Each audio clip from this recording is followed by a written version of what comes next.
Last in math, math में 90% कैसे लाएं, 90% कैसे लाएं। तो पहला ये क्वेश्चन होना चाहिए कि 90% कैसे आए। तो सभी, दूसरा पॉइंट है सभी सवाल करके आना है। तो एग्ज़ाम में क्या करना है, तो सभी सवाल, जो भी सवाल रहेंगे उनको करके आना है, चाहे बनाकर ही लिखिएगा, लेकिन सभी प्रश्नों को करके आना है, ध्यान देना। अब तीसरा पॉइंट है एग्ज़ाम में काटा पीटी नहीं करना है। तो एग्ज़ाम में क्वेश्चन पेपर में क्या नहीं करना है, काटा पीटी बिल्कुल भी नहीं करना है, तो साफ साफ लिखना है। अब ध्यान देना, चौथा पॉइंट है ऑब्जेक्टिव क्वेश्चन में ज़्यादा समय नहीं देना है। तो जो ऑब्जेक्टिव क्वेश्चन पूछे जाएंगे, आपके 20 ऑब्जेक्टिव क्वेश्चन पूछे जाएंगे एग्जाम में, तो उसमें आपको ज़्यादा समय बिल्कुल नहीं देना है, उसको जितना जल्दी हो सके उसको करके ओमार सीट में भर देना है। सवाल करने के बाद, पांचवा पॉइंट है सवाल करने के बाद ओमार सीट में, सवाल करने के बाद ओमार सीट में भर देना। तो दोस्तों सवाल करने के बाद तुरंत क्या करना है, ओमार सीट आपको दिया जाएगा, एग्ज़ाम में ओमार सीट दिया जाएगा। तो ओमार सीट में क्या करना है, तुरंत आपको जो भी क्वेश्चन आप सही किए रहेंगे, ए बी सी ऑप्शन रहेंगे, A B C D 4 option रहें, इन ऑप्शनों में जो आपका उत्तर होगा उसमें आप क्या करेंगे, ए वाला आप भर देंगे, ओमार को भर देंगे। अगर बी वाला ऑप्शन सही रहेगा तो बी वाले में भर देंगे, सी ऑप्शन सही रहेगा सी वाले में भरेंगे, डी ऑप्शन सही रहेगा तो डी वाले में, इस तरीके से भर देंगे। तो दोस्तों इस बात को ध्यान देना कि सबसे पहले आपको क्या करना है, क्वेश्चन को हल कर लेना, हल करने के बाद ओमार सीट में तुरंत भर देना है, नहीं तो आप क्या करेंगे, दूसरे क्वेश्चन लगाने लगेंगे, इसके बाद इसको भूल जाएंगे, तो एग्ज़ाम में इतना समय आपको मिलेगा नहीं। तो इन बातों को ध्यान देना, तभी आपका क्या है, मैथ में 90% आ पाएगा। तो आइए हम क्वेश्चन बताते हैं। तो दोस्तों कक्षा 10 गणित, गणित के मैं महत्वपूर्ण चैप्टर बताने वाला हूँ, जैसे वास्तविक संख्याएं, तो वास्तविक संख्याएं का क्वेश्चन बताने वाला हूँ, और बहुपद। तो इन सभी को जो टॉपिक मैं कराऊंगा उसको अच्छे से नोट्स बना लेना है, एग्ज़ाम में ऐसे बिल्कुल प्रश्न आपको देखने को मिलेगा। तो दो चर वाले रैखिक समीकरण युग्म, यहाँ से भी प्रश्न आता है एग्ज़ाम में। द्विघात समीकरण, द्विघात समीकरण का भी क्वेश्चन कर लेना है। और चौथा है समांतर श्रेणियाँ, यहाँ से 100% आपका 1 नंबर का क्वेश्चन बनता है, 1 नंबर या 5 नंबर का क्वेश्चन बन जाता है। निर्देशांक ज्यामिति, यहाँ से भी क्वेश्चन आते हैं। तो इन जो 10 टॉपिक हमने कवर किया, इसमें 10 टॉपिक आपको बताने वाले हैं, 10 टॉपिक के क्वेश्चन क्या करने वाले हैं, 10 टॉपिक के क्वेश्चन आपको बताने वाले हैं। तो आइए शुरू करते हैं। तो यहाँ सबसे पहले हम इनको देख लेते हैं। त्रिकोणमिति परिचय, पृष्ठीय क्षेत्रफल और आयतन, प्रयक्ता और वृत्तों से संबंधित क्षेत्रफल। तो 10 टॉपिक इसमें मैं कवर करने वाला हूँ। तो आइए स्टार्ट करते हैं, पहला क्वेश्चन लेते हैं। तो क्वेश्चन नंबर 1 है √2 और 2 माइनस √2 का गुणनफल होगा। तो गुणनफल हमें क्या करना है, निकालना है दोनों का।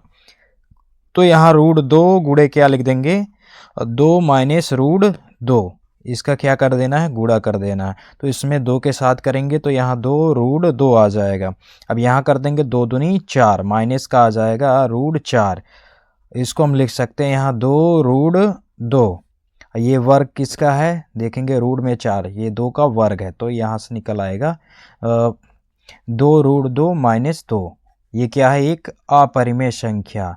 अगर रूट में कोई संख्या हो तो वह क्या होती है, अपरिमेय संख्या, अपरिमेय संख्या। यहाँ 2 √2 माइनस 2। तो एक बात को ध्यान देना है, अगर एक परिमेय संख्या, एक परिमेय संख्या, एक परिमेय संख्या और एक अपरिमेय संख्या, एक अपरिमेय संख्या, एक अपरिमेय संख्या का गुणा बोलेगा तो फिर भी क्या रहेगा, अपरिमेय रहेगा। क्या रहेगा, अपरिमेय संख्या रहेगा। गुणा बोलेगा, भाग बोलेगा, घटाना बोलेगा और जोड़ बोलेगा, तो ये सभी क्या रहेंगे, अपरिमेय संख्या। अगर हम एक परिमेय संख्या का और एक अपरिमेय संख्या का गुणा करते हैं तो वो क्या होता है, एक अपरिमेय। तो इसका बी ऑप्शन क्या हो जाएगा, राइट हो जाएगा। अब देखते हैं प्रश्न नंबर, क्वेश्चन नंबर 2 देखते हैं। 15 और 25 का एलसीएम 5 है, तो उनका एलसीएम होगा। तो निकालना एलसीएम। तो एलसीएम निकालेंगे। यहाँ 15 और 25 का एलसीएम निकालेंगे। तो यहाँ इसको हम कटाएंगे 3 से, 3 से 15 कट जाएगा, 3 पचे 15। 25 को हम क्या करेंगे, नोट कर लेंगे। अब ये किससे कटेगा, 5 से, तो 5 एकम 5 और ये 5 पचा 25, 5 बार में कट जाएगा। अब एक नहीं कटेगा, यहाँ 5 से इसको काटेंगे, एक को वैसे ही नोट कर लेंगे, 5 एकम 5।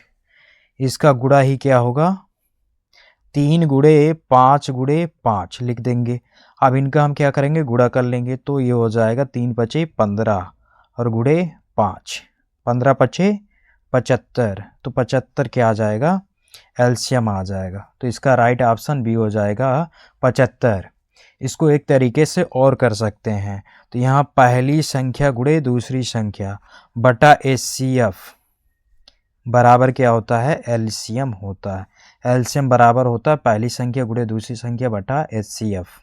तो यहाँ पहली संख्या क्या है, 15 है, दूसरी संख्या क्या है, 25 है। तो पहली संख्या 15 गुणे क्या हो जाएगा, दूसरी संख्या 25, और बटा एचसीएफ क्या है, एचसीएफ है 5, तो 5 रख देंगे।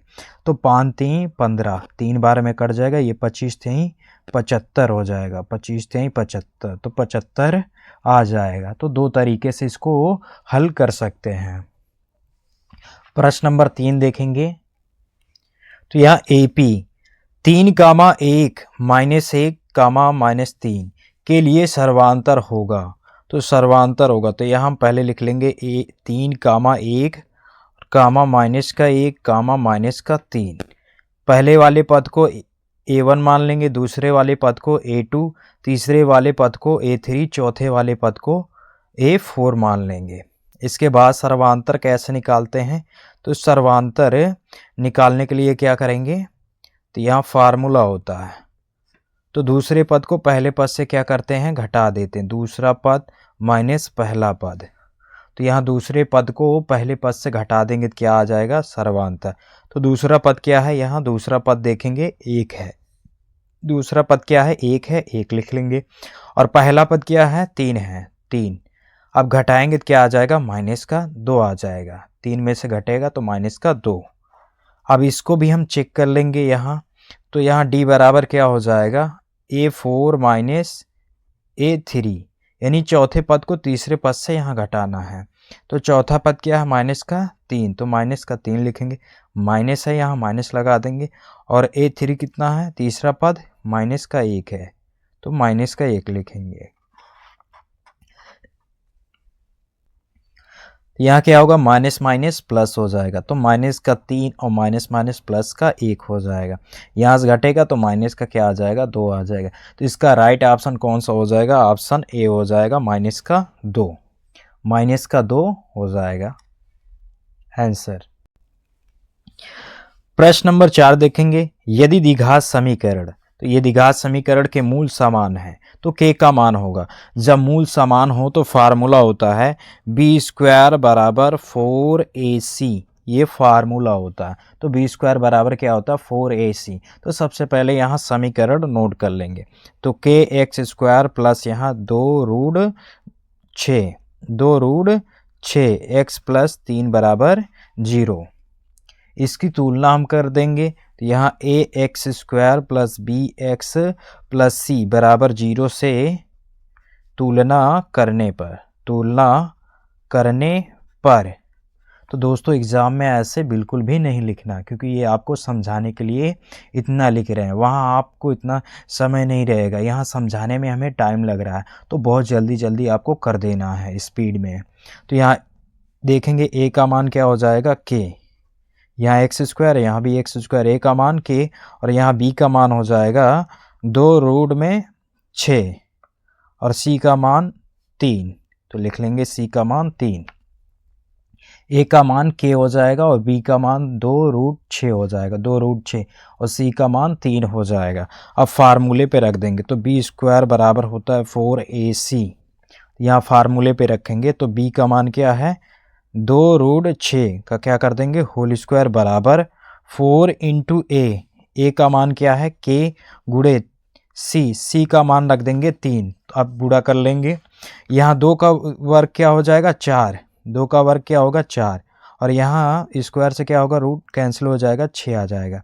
तो 4 गुणे के गुणे हो जाएगा ये 3, 4 एकम 4 एक बार में कट जाएगा, 3 दूनी 6, तो के बराबर क्या आ जाएगा 2 एकम 2 आ जाएगा, क्या आ जाएगा 2। तो इसका आंसर क्या हो जाएगा 2 हो जाएगा।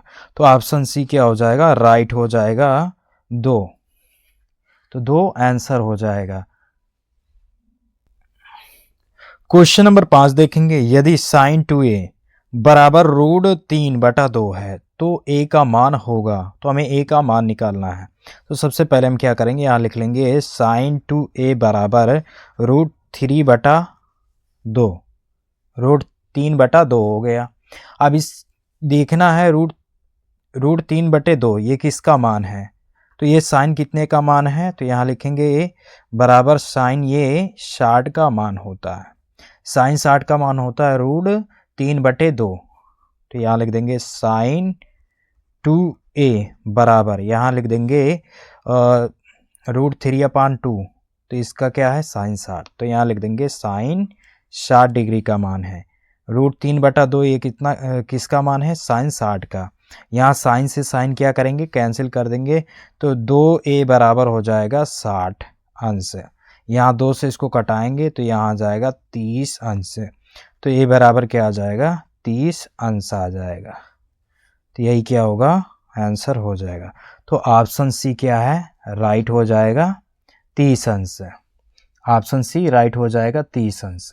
तो a का मान क्या होगा 30 अंश होगा। क्वेश्चन नंबर 6, निम्नलिखित में से कौन सी किसी घटना की प्रयक्ता नहीं हो सकती।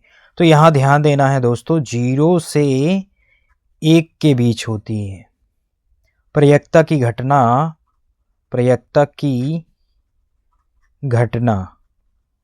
प्रयक्ता की घटना 0 से 1 के बीच में होती है। तो यहाँ दोस्तों ये माइनस का दे रखा है -1, तो -1 क्या नहीं होती, क्योंकि ये 0 से क्या है छोटा है। तो 0 से 1 के बीच में होती है प्रयक्ता, हमेशा 0 से 1 के बीच में होती है। तो 0 से 1 के बीच में होती है, तो माइनस का बिल्कुल भी नहीं होता है।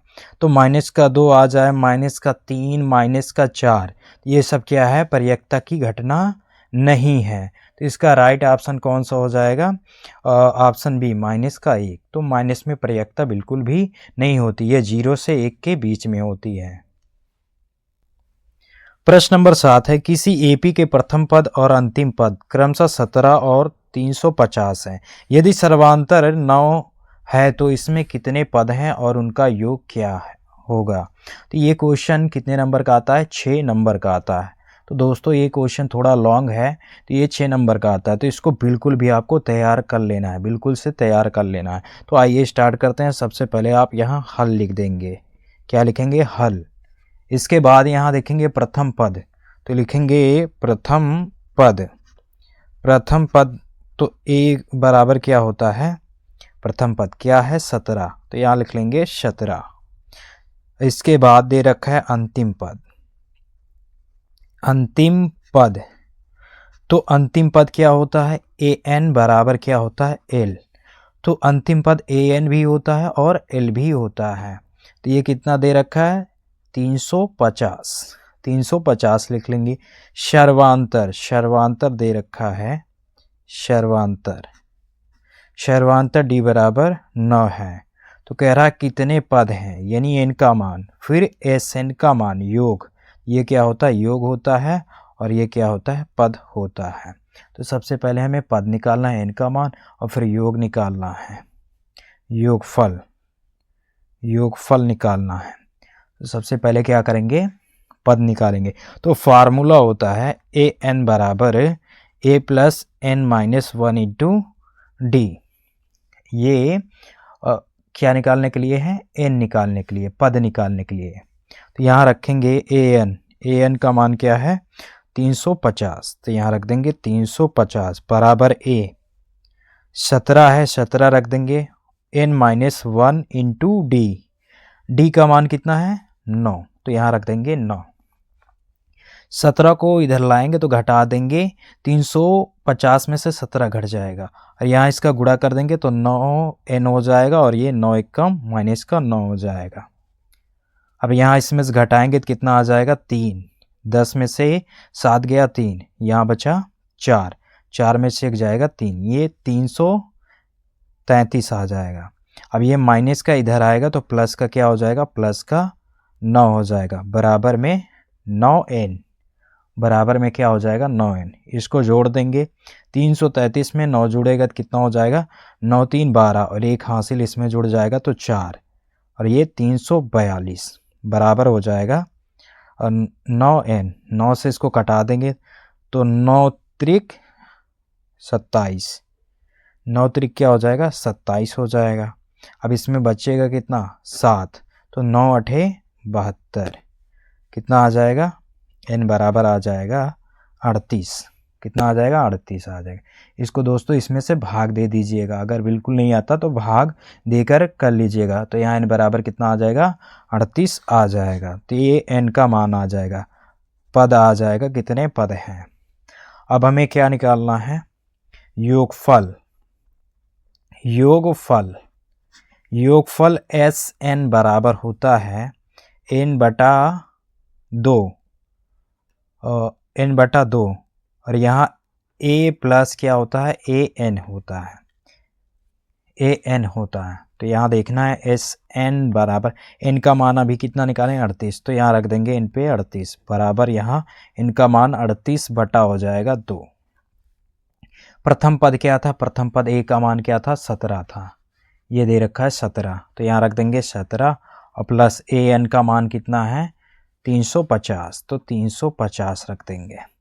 यहाँ इसको कटा देंगे तो कितना आ जाएगा 19 आ जाएगा, 19 दूनी 38 होता है, तो S 38 बराबर आ जाएगा 19 गुड़े। अब इसको जोड़ लेंगे तो कितना हो जाएगा, जोड़ देंगे तो हो जाएगा 367, 367 हो जाएगा। अब इसका क्या कर लेना है, मल्टीप्लाई कर लेना है, गुणा।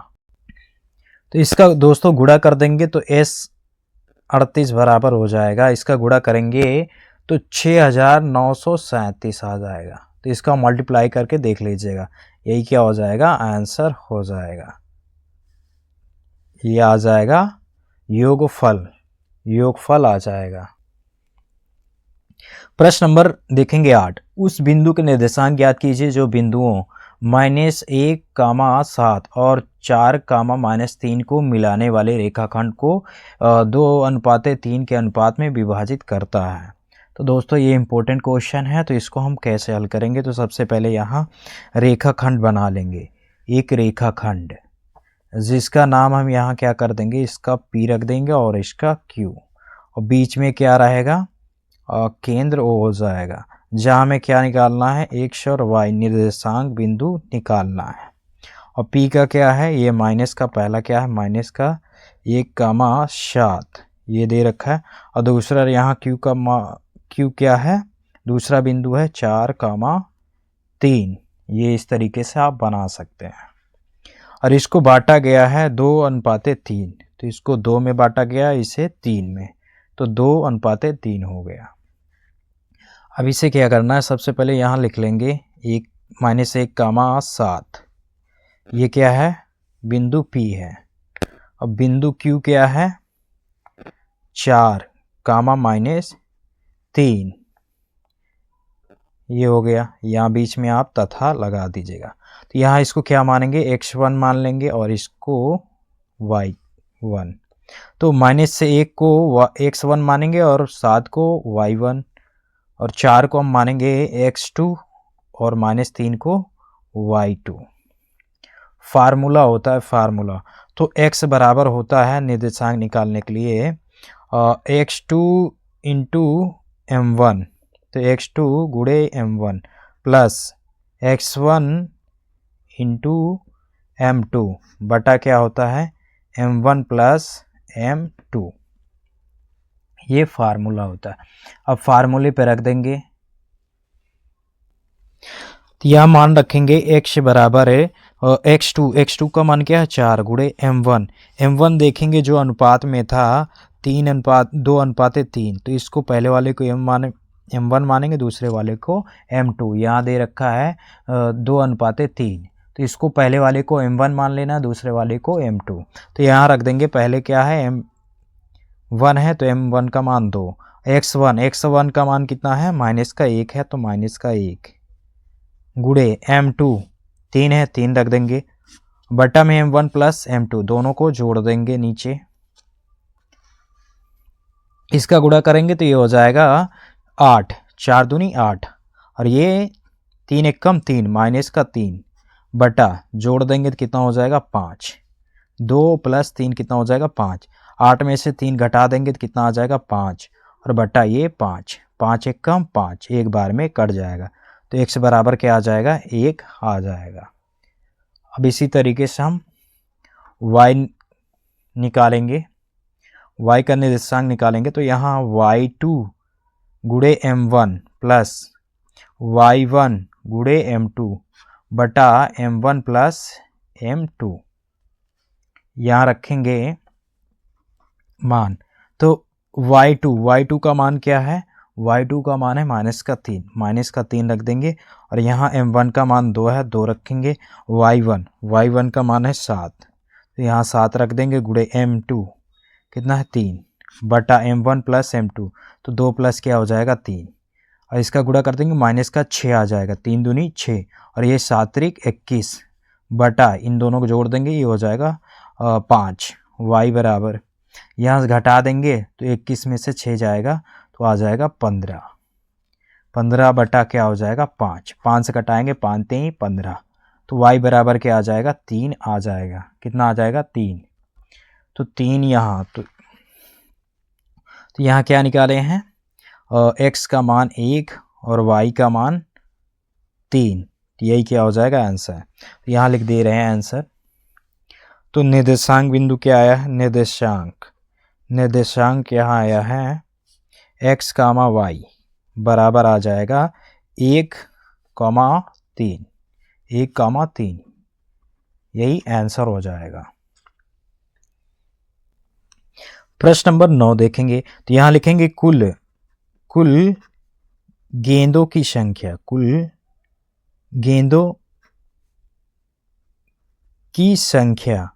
तो कुल गेंदों की संख्या बराबर क्या हो जाएगी, लाल गेंदें यहाँ लिख लेंगे, लाल गेंदें प्लस काली गेंदें, क्या लिखेंगे, काली गेंदें। यहाँ दोस्तों देखेंगे तो इसमें क्या है, काली गेंदें और लाल गेंदें दोनों हैं, इसमें क्या है, काली गेंदें और लाल गेंदें दोनों हैं, तो दोनों को इस तरीके से लिख लेंगे। तो यहाँ देखेंगे लाल गेंदें कितने हैं, 3 हैं, तो यहाँ लिख देंगे 3 प्लस यहाँ काली गेंदें कितनी है 5, तो लिख देंगे 5, तो कुल गेंदों की संख्या क्या आ जाएगा, 8 आ जाएगा, कुल गेंदों की संख्या 8 आ जाएगा। लाल गेंदों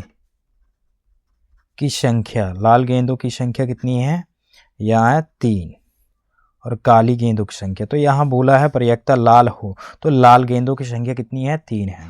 तो यहाँ निकालेंगे, सबसे पहला क्वेश्चन देखेंगे, लाल हो तो यहाँ प्रयेक्ता बराबर क्या हो जाएगा, लाल गेंदें आने की संभावना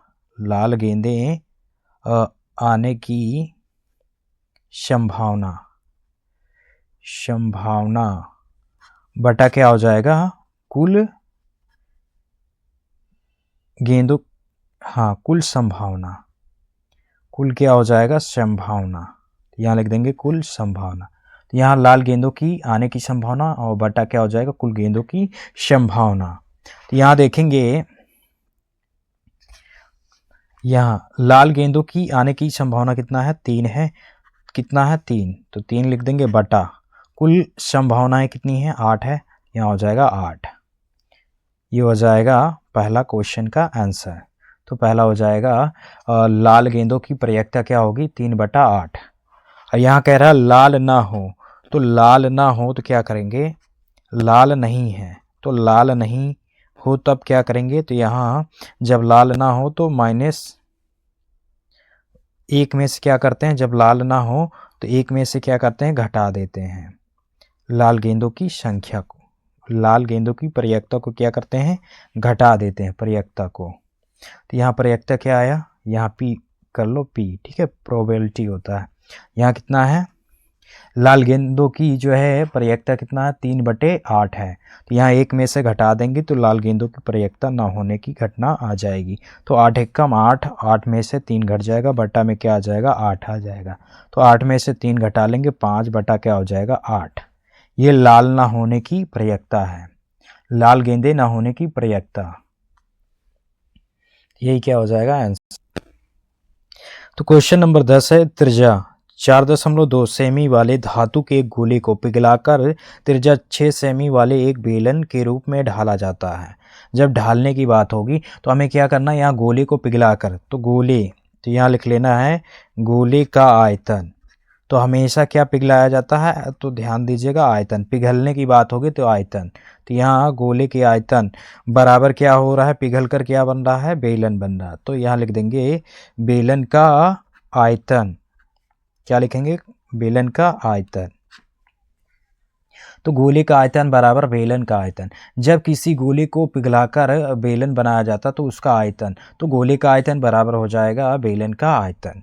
तो यहाँ गोले का आयतन होता है, इसका फार्मूला याद रखिएगा दोस्तों, तो फार्मूला याद रहना बहुत ज़रूरी है। तो गोले का आयतन, गोले का आयतन क्या होता है, 4/3 पाई आर क्यूब। तो पाई आर क्यूब बराबर यहाँ बेलन का आयतन, बेलन का आयतन क्या होता है, पाई आर स्क्वायर एच। ये किसका होता है, बेलन का आयतन होता है। तो यहाँ पहला वाला क्या है, गोले का क्या है, त्रिज्या है, गोले का त्रिज्या।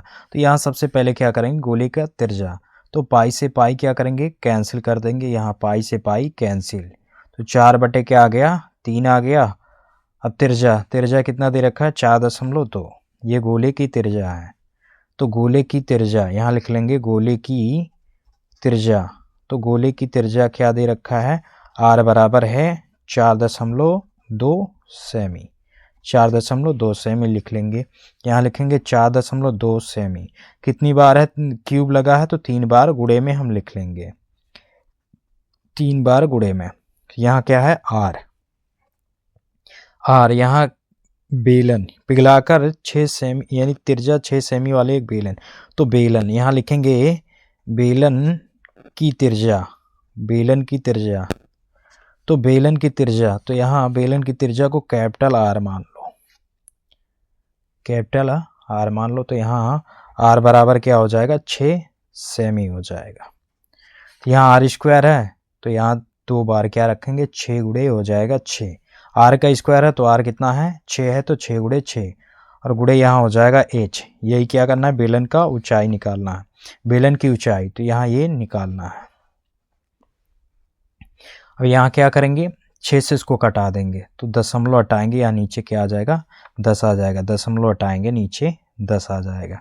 तो इसको कटा देंगे तो ये कट जाएगा, 6 सते 42, 7 बार में, ये भी 6 सते 42, 7 बार में कट जाएगा। तो यहाँ क्या आ जाएगा, एच, एच बराबर लिख लेंगे 4/3 गुणे 4.2 गुणे कितना हो जाएगा, 7/10 गुणे 7/10, ये लिखा हुआ 7/10, 7/10 हो जाएगा, ये 7/10 ये लिखा हुआ। इसको अब हमें क्या करना है, हल कर लेना है। 3 से इसको कटा देंगे तो 3 एक कम 3, एक इधर जाएगा, 3 चौको 12, यहाँ आ जाएगा 1.4 आ जाएगा। तो यहाँ h बराबर क्या हो जाएगा, 4 गुणे यहाँ 1.4, तो दशमलव हटाएंगे नीचे 10 आ जाएगा, तो 7 बटा हो जाएगा 10 गुणे 7 बटा क्या हो जाएगा 10। अब इसका क्या करना है, गुणा कर लेना, सभी का गुणा कर लेंगे। तो गुणा करके बता, तो दोस्तों 4, 14 और 7 गुणे 7 का गुणा कर देंगे तो क्या आ जाएगा, ये आ जाएगा 274। गुणा कर देंगे तो इसका क्या आ जाएगा, 274, और इनका गुणा करेंगे तो क्या हो जाएगा, 1000 हो जाएगा, 1000 हो जाएगा। तो 3 अंक के बाद दशमलव लग जाएगा, 0 दशमलव कितना हो जाएगा, 274 क्या हो जाएगा, सेंटीमीटर, यही आंसर हो जाएगा। तो दोस्तों इसका गुणा आ जाएगा इसका गुणा करेंगे कितना आ जाएगा 200, इसका गुणा करेंगे 2744 आ जाएगा। इसके बाद यहाँ देखेंगे 1 2 3 अंक के बाद दशमलव है तो 3 अंक के बाद दशमलव लगा देंगे, यहाँ 2.744 आ जाएगा।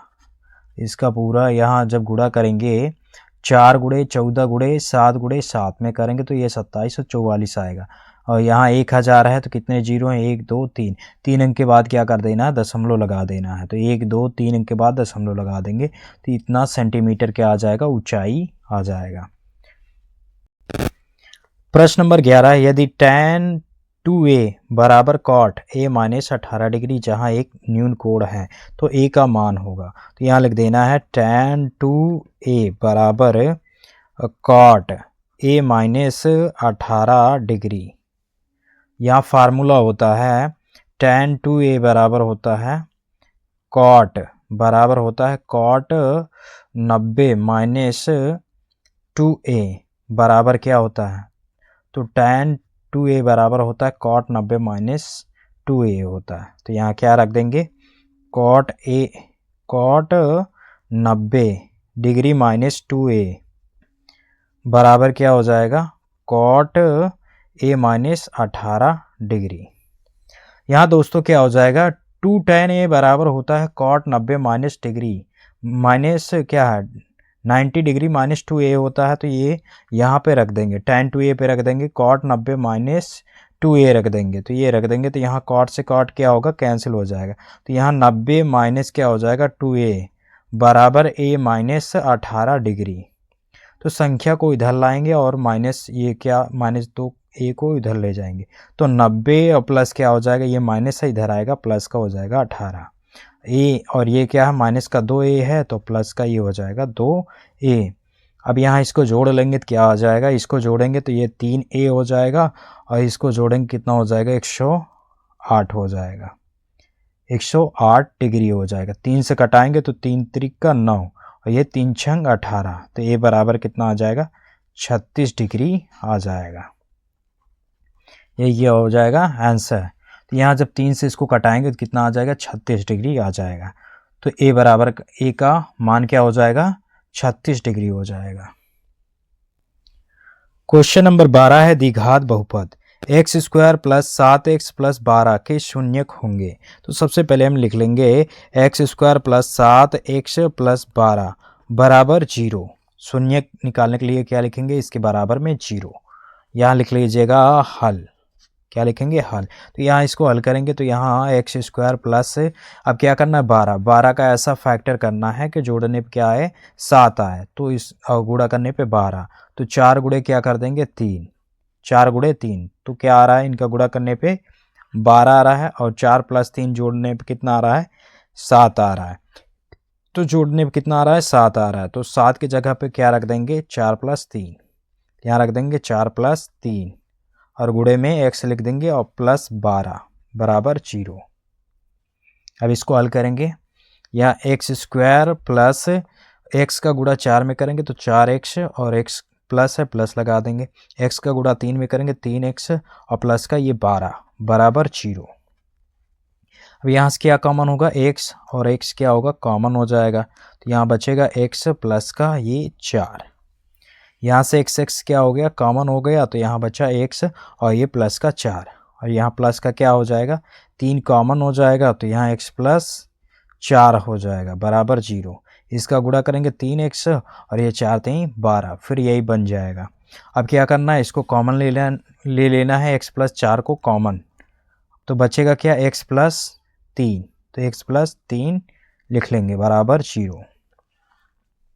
एक बार x प्लस 4 बराबर 0 लिखेंगे, एक x प्लस 4 बराबर 0, एक बार x प्लस 3 बराबर 0 लिख देंगे, तो ये क्या है प्लस में है इधर आएगा माइनस में, बराबर किधर आएगा माइनस का 4, ये प्लस का है x बराबर माइनस का क्या हो जाएगा 3 हो जाएगा, तो x के शून्य क्या आया x का शून्य -4 कामा -3, यही इस सवाल का क्या हो जाएगा आंसर होगा। इस सवाल का आंसर क्या होगा -4 कामा -3।